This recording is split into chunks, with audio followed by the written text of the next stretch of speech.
મુંબઈના સોનાના વેપારીને સસ્તામાં દાગીના બનાવી આપવાનું કહી કતારગામના વેપારીએ 1.84 કરોડનું 3 કિલોનું સોનું ચાઉં કરીને ભાગી ગયો હતો। આ અંગે મુંબઈ પોલીસમાં સુરતના સોનાના વેપારી વિરુદ્ધ ગુનો દાખલ થયો હતો। આ ગુનામાં એકોસેલે કતારગામ વસ્તા દેવડી રોડ પાસેથી સોનાના વેપારી ગૌતમ શિવદાસ વાઘ ઉંમર 32 રહેવાસી ભવ્યરાજ રેસિડેન્સી ગૌરવપથ રોડ પાલને પકડી પાડી મુંબઈ પોલીસને સોંપી દીધો છે।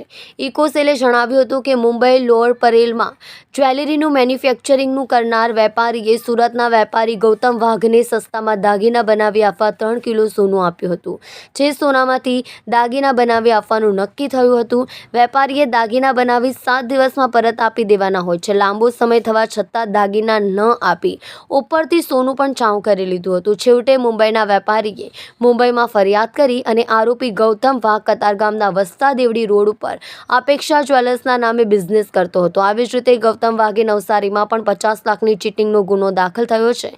ઉપરાંત વરાછામાં 21 લાખની ઠગાઈ બાબતે તેના વિરુદ્ધ અરજી થઈ છે।